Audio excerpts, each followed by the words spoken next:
Hello बच्चों। तो उम्मीद है आप सब लोग अच्छे होंगे, मस्त होंगे और पढ़ाई कर रहे होंगे। तो आज मैं लेके आ गया हूँ क्लास 11th फिजिक्स का चैप्टर नंबर 2 और उसका नया टॉपिक एरर एनालिसिस। तो आज एनालाइज करेंगे एरर्स को, गलतियों को, क्योंकि इंसान की ना एक आदत है, वो कोई भी काम करता है तो उसमें गलतियां जरूर करता है, परफेक्ट नहीं कर सकता किसी भी काम को।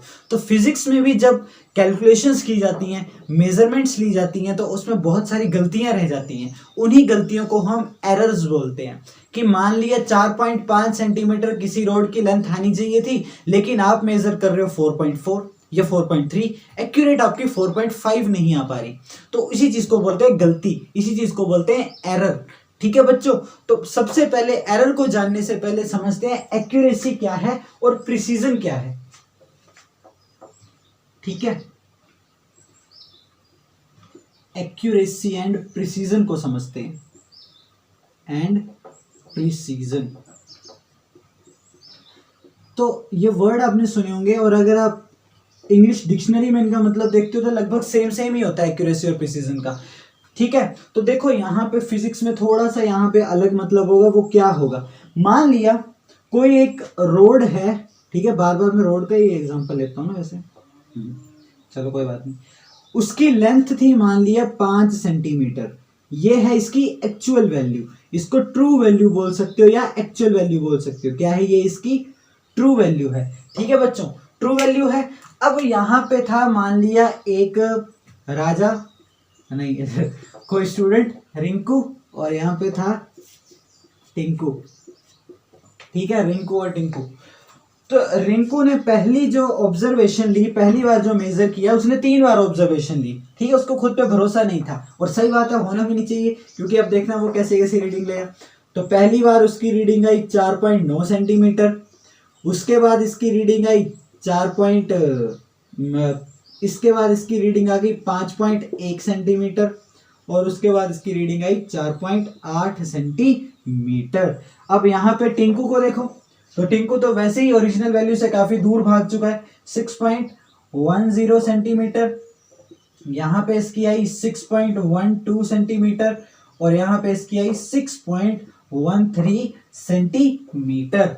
अब देखो यहाँ पे क्या है, ये जो तीनों वैल्यूज हैं ये आपस में तो बहुत दूर दूर है, लेकिन एक्यूरेट वैल्यू के पास पास ही है। एक्यूरेट वैल्यू के, ट्रू वैल्यू के बहुत पास है ये, इसके कंपैरिजन में तो बहुत पास हैं ये। तो ऐसी ऑब्जर्वेशंस जो कि ट्रू वैल्यू के बहुत पास होती हैं, बहुत क्लोज होती हैं, उनको बोलते हैं एक्यूरेट मेजरमेंट्स। और जो ट्रू वैल्यू से तो बहुत दूर है लेकिन आपस में बहुत पास पास है उसकी, देखो तीनों ऑब्जर्वेशन उसकी जो है वो आपस में बहुत पास हैं, तो ऐसी ऑब्जर्वेशन को बोलते हैं प्रिसाइज, प्रिसीजन, लेकिन वो ऑब्जर्व ट्रू वैल्यू से बहुत दूर है।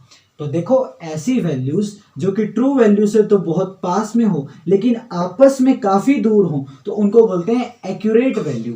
ठीक है, अब ऐसी वैल्यूज जो कि ट्रू वैल्यू से तो दूर हो लेकिन आपस में बहुत पास हो, उनको बोलते हैं प्रिसाइज। ठीक है बच्चों, एक और चीज ध्यान में रखो, ऐसा भी हो सकता है कि कोई वैल्यू प्रिसाइज भी हो, एक्यूरेट भी हो। मान लिए किसी ने ऐसी वाली रीडिंग ले ली 4.91, 4.93, 4.95। अब देखो ये ओरिजिनल के पास तो है और आपस में भी बहुत पास है, तो ये एक्यूरेट भी है, प्रिसाइज भी है। तो आपको शायद समझ में आ गया होगा एक्यूरेसी और प्रिसीजन में डिफरेंस क्या है। तो एक्यूरेसी हम बोलते हैं closeness between true value and observed value, और प्रिसीजन का मतलब है closeness between the measured value या ऑब्जर्व्ड वैल्यूज। ठीक है, तो लिख लो अपनी लैंग्वेज में, एक्यूरेसी क्या है, closeness between observed values and true values, और प्रिसीजन क्या है, क्लोजनेस बिटवीन ऑब्जर्व्ड वैल्यूज। एक लाइन जरूर लिखना कि ऑब्जर्वेशन एक्यूरेट और प्रिसाइज दोनों एक साथ भी हो सकती हैं। अब चलते हैं मेन पार्ट पे जो कि आज करना है, ये तो चलो हो गया, एरर्स पे चलते हैं।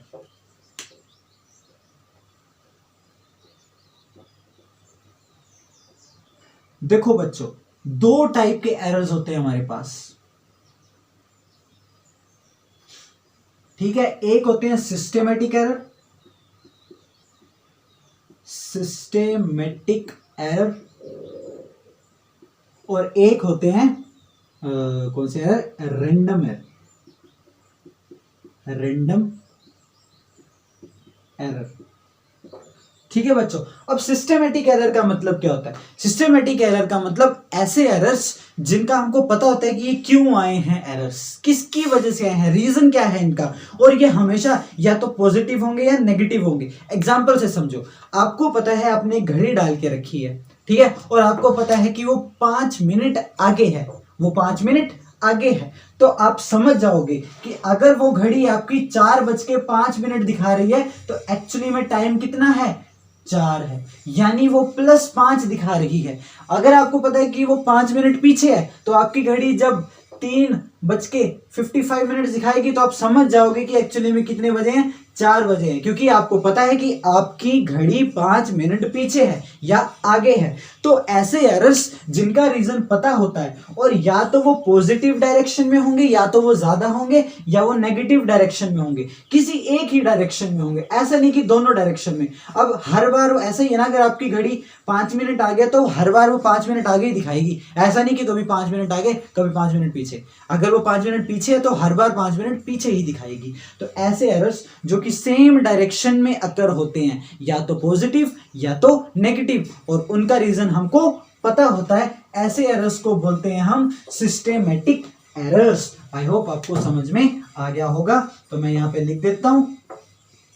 वैसे तो ये बच्चों वाली बातें हैं, the errors which occur only in one direction, only in one direction, either positive और नेगेटिव। ठीक है बच्चों, तो हमेशा अगर आपको पता है कि 5 मिनट आगे घड़ी, तो आपको पता है कि वो 4 बजे को क्या दिखाएगी, 4:05 दिखाएगी, 5 बजे को क्या दिखाएगी, 5:05 दिखाएगी, 6 बजे को क्या दिखाएगी, 6:05 दिखाएगी, मतलब जो भी टाइम होगा 5 मिनट आगे ही दिखाएगी। आपको पता है हर बार +5 ही दिखा रही है वो, तो हर बार आपको सही करने के लिए -5 ही करना पड़ेगा। सेम डायरेक्शन में एरर आ रहा है, समझ में आया? ठीक है, अब ये एरर जो है वो सही किए जा सकते हैं, दीज कैन बी करेक्टेड, ये करेक्ट किए जा सकते हैं। ठीक है, और इनका रीजन जो होता है वो हमको पता होता है, reason is known, reason is known. ठीक है, इसका example, for example instrumental error, आपके इंस्ट्रूमेंट में कोई गलती है, जैसे मैंने अभी क्लॉक का एग्जांपल दिया, ठीक है, वैसे ही आपके स्केल में कोई गलती हो सकती है कि 5 सेंटीमीटर की कमी है, तो आप +- करके उसको ठीक कर सकते हो। ठीक है बच्चों, तो अब बात करते हैं रैंडम एरर की। अब मैंने देखा कि जब मैं रोड की लेंथ फाइंड कर रहा था तो कभी 4.2 आ रही थी, कभी 4.1 आ रही थी, तो कभी 4.3 आ रही थी। ठीक है, आनी चाहिए थी 4, तो कभी ज्यादा हो जा रही है, कभी 3.9, कभी कम हो जा रही है, मतलब एक डायरेक्शन में एरर नहीं है, कभी ज्यादा कभी कम, कभी ज्यादा कभी कम। इसी एरर को बोलते हैं रैंडम एरर। और इस एरर का हमको रीजन ही नहीं पता होता कि आ कहां से रहा है, ये गलती हो कहां रही है। हर बार मैं देख रहा हूं कभी ज्यादा कभी कम, कभी ज्यादा कभी कम, तो कहां से आ रही है एरर, नहीं पता, इसका रीजन अननोन होता है। ठीक है बच्चों, तो ये अकर होता है रैंडम डायरेक्शन में, it occurs in random direction.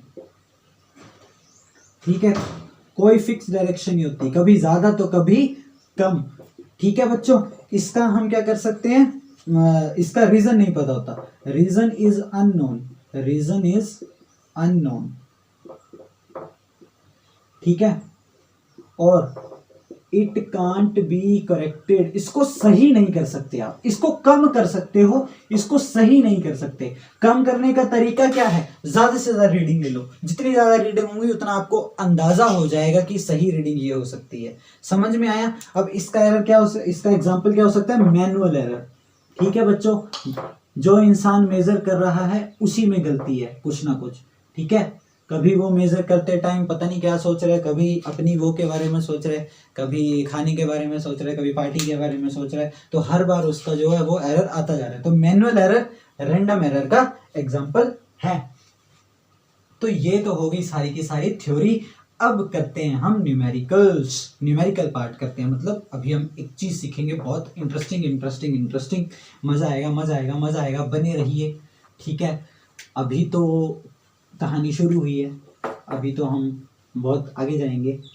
ठीक है बच्चों, तो अब पेन और नोटबुक अभी तक नहीं निकाला था, कहानी ही सुन रहे थे, तो अभी निकाल लीजिए और तैयार हो जाइए। ठीक है बच्चों, चलो अभी बात करते हैं। यहां पे मैं फॉर्मूले लिखता जाऊंगा, यहां पे मैं उसका एक एग्जांपल सॉल्व करता जाऊंगा, तो ऐसे ज्यादा सही रहेगा समझने के लिए। ठीक है, मान लिया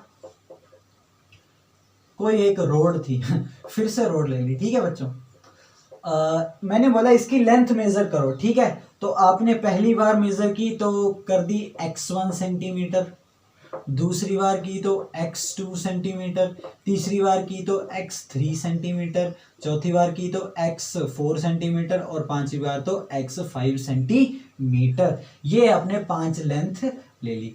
ठीक है बच्चों, अब इनमें से सही कौन सी होगी? हर बार तो गलत आ रही है, हर बार तो अलग अलग आ रही है, तो सही कौन सी लें? कौन सी वाली सही लें? हर बार गलत आ रही है। ठीक है, गलत मतलब अलग अलग आ रही है हर बार, तो कौन सी वाली है जो इनमें से सही लें? तो क्या करेंगे हम, इनकी एवरेज निकाल लेंगे। क्या निकाल लेंगे? एवरेज निकाल लेंगे। तो करेक्ट वैल्यू जो होगी वो होगी एवरेज वैल्यू। क्या होगी? Average value. तो आपको क्या निकालना है? एवरेज एक्स बार लिखेंगे। एवरेज कैसे निकालते हैं? सबको कर दो प्लस और डिवाइड कर दो। कितनी ऑब्जर्वेशन है? 5। 3 होती तो 3 से डिवाइड करते। तो ये आपको समझ में आया इतना? चलो यहाँ पे एक एग्जांपल लेके समझाता हूँ। तो मान लिया ये जो रोड थी, आपने पहली बार इसकी लेंथ ले ली 5.1, फिर ले ली 5.2, फिर ले ली 5.3, फिर ले ली 5.4 और फिर ले ली 5.0। तो हर बार आपकी जो लेंथ है वो सेम, तो सही वाली कौन सी होगी? तो क्या निकाल लेंगे? एक्स बार निकाल लेंगे। ये आपका x1, ये आपका x2, ये आपका x3, ये आपका x4 और ये आपका x5। तो देखो कैसे आएगा, सबको क्या करेंगे? प्लस करेंगे। 5.1 प्लस 5.2 प्लस 5.3 प्लस 5.4 प्लस 5.0 और अपॉन 5। तो करो प्लस, इनको क्या आया? 1 प्लस 2 3, 3 6 प्लस 4 10, 1 प्लस 5 6 प्लस 5 11 16 21 26। ये आ गया अपॉन 5, 26.0। तो कितना आया? 5 5 जा 25, 0.52 जा 10, 5.2 सेंटीमीटर। ये आ गया आपका एक्स बार। तो ये आ गई आपकी करेक्ट वैल्यू। ठीक है बच्चों, अब इसके बाद क्या निकालना होता है? इसके बाद आपने निकालना होता है एब्सोल्यूट एरर। क्या निकालना होता है? Absolute error. ठीक है बच्चों, तो एब्सोल्यूट एरर कैसे निकलता है? अब हर वैल्यू को एवरेज में से माइनस करते जाओ, तो आपके पास एब्सोल्यूट एरर निकल जाएगा। हर एक ऑब्जर्वेशन का एब्सोल्यूट एरर निकालना होता है। मान लिया ये है डेल्टा x1, यहां से हम एब्सोल्यूट एरर को क्या करेंगे? डिनोट करेंगे। तो ये निकलेगा x बार माइनस x1। फिर निकालेंगे डेल्टा x2, वो निकलेगा x बार माइनस x2। एवरेज में से एक एक वैल्यू को माइनस करते जाओ तो वो आपका आ जाएगा एब्सोल्यूट एरर, x बार माइनस x3। फिर डेल्टा x4, x बार माइनस x4 और वैसे ही डेल्टा x5। जितने भी हों उतनी बार आपको एब्सोल्यूट एरर क्या करना है? निकालना है। तो देखो बच्चों, अब यहां पे निकालते हैं। तो x बार कितना है हमारा? 5.2। अब सबसे पहले डेल्टा x1 कैसे निकलेगा? डेल्टा x1 तो कैसे निकलेगा? x बार माइनस x1 यानी 5.2 माइनस 5.1 तो कितना आ गया? 0.1। ठीक है, डेल्टा x2 वो कितना निकलेगा? 5.2 माइनस 5.2, एक एक करके सबसे करते जाओ 0। ठीक है, डेल्टा x3 खुद करो अब। चलो, तो डेल्टा x3 5.2 में से 5.3 किया तो कितना आया? -0.1। ध्यान रखना माइनस भी आ सकता है ये। ठीक है, डेल्टा x4 यानी 5.2 माइनस 5.4 यानी माइनस 0.4। ठीक है, और डेल्टा x5 कितना आएगा? 5.2 में से 5.2 0.2। तो आई होप बच्चों आपको समझ में आ रहा है कि मैं क्या कर रहा हूँ, ठीक है। तो पहली बार इसको किया तो 0.1, फिर कितना आया 0 आया, ठीक है। इन दोनों को किया तो 0.1 आया, लेकिन माइनस का आया। फिर इन दोनों को किया तो कितना आया, ओ सॉरी ये 0.2 आएगा, ये कितना आएगा 0.2। फिर इन दोनों को किया तो प्लस का 0.2। तो ये आ गया आपके पास एब्सोल्यूट एरर। अब क्या करना है आपको, अब आपको निकालनी है मीन एब्सोल्यूट एरर। क्या निकालना है, मीन एब्सोल्यूट एरर। अब इसका क्या मतलब होता है, ये जो आपके पास एब्सोल्यूट एरर आया इसकी एवरेज निकालनी है आपको। इनकी क्या निकालनी है, एवरेज निकालनी है। लेकिन जब आप एवरेज निकालोगे तो सबको प्लस लोगे, क्या करोगे, जो भी माइनस है उनको भी प्लस लेना है। तो इसको डिनोट करेंगे डेल्टा एक्स बार से। तो कैसे आएगा ये 0.1 प्लस 0 प्लस 0.1, माइनस है लेकिन प्लस में लेना है, माइनस है लेकिन प्लस में लेना है, प्लस 0.2 और अपॉन क्या कर दोगे 5 कर दोगे। तो कितना है 1 प्लस 1 2 प्लस 2 4, सॉरी 1 2 2 4 2 6, तो 0.6 आ गया। और 5 से क्या कर देंगे, इसको डिवाइड कर देंगे। तो कितना आ गया ये 5 0 0, 5 1 5, तो ये आ गया 0.12। तो ये आ गया बच्चों आपके पास मीन एब्सोल्यूट एरर। तो मैं यहां पे लिख देता हूं, ये आपने कर लिया होगा नोट, ये जरूरी है, ठीक है। तो देखो, तो मीन एब्सोल्यूट एरर कैसे निकलता है, मीन एब्सोल्यूट एरर यानी डेल्टा एक्स बार। तो जो भी आपके पास डेल्टा आए हैं उनका क्या कर दो, एवरेज निकाल दो अपॉन 5। और ये सारे क्या होने चाहिए, पॉजिटिव होने चाहिए। अगर नेगेटिव आए तो उनको भी यहां पे क्या कर दो, पॉजिटिव कर दो। ठीक है बच्चों, समझ में आ रहा है, पक्का, कोई प्रॉब्लम अभी तक नहीं? तो बस क्वेश्चन तो खत्म हो गया, ठीक है। अब आपको अगर ये लिखना है कि अब रोड की लेंथ कितनी होगी एरर के साथ बताओ, तो रोड की जो लेंथ अगर आप अभी आप लिखोगे यहाँ पे, तो रोड की लेंथ है, कुछ भी हो सकता है, ठीक है, रोड की लेंथ, तो वो आप लिखोगे जो आपने इसकी एवरेज निकाली थी स्टार्टिंग में, और plus minus mean absolute error, ये आपका लास्ट में आंसर आएगा कि ये होगी उसकी लेंथ। अब इसका मतलब क्या है, यहाँ पे देखो तो कितना आया है मीन एब्सोल्यूट एरर 0.12। तो यहाँ पे अगर मैं रोड की लेंथ लिखूं, इसको मैं रब कर देता हूं, ठीक है। तो कितना था हमारा एक्स बार, कितना आया था 5.2 सेंटीमीटर, और मीन एब्सोल्यूट एरर कितना आया है हमारा 0.12 सेंटीमीटर। तो अगर आपको पूछे कि अब बताओ रोड की लेंथ कितनी होनी चाहिए, ठीक है, तो आप बोलोगे भैया कि 5.2 सेंटीमीटर होगी, लेकिन गलती हो सकती है इसमें इतनी, या तो 0.12 आगे जा सकता है या 0.12 पीछे आ सकता है। ठीक है बच्चों, यही तो था ना रैंडम एरर, कभी आगे कभी पीछे। तो ये है बच्चों आपका सारा का सारा कॉन्सेप्ट, ठीक है। इसके बाद दो कॉन्सेप्ट और हैं यहाँ पे छोटे छोटे, आपको बताना होता है फ्रैक्शनल एरर क्या होगा,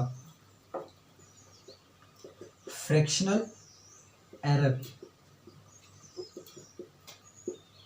ठीक है। तो फ्रैक्शनल एरर में क्या करो, मीन एब्सोल्यूट एरर को डिवाइड कर दो करेक्ट वैल्यू से जो एवरेज थी स्टार्टिंग में। फिर अगर परसेंटेज एरर निकालना हो,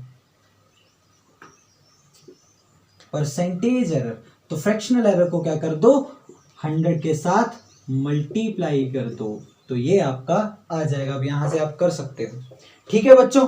तो ये था आपका एरर का basic concept.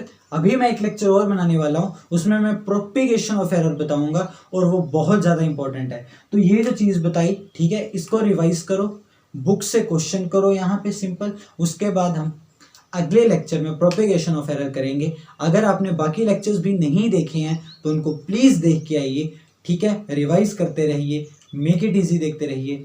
Thank you so much, love you.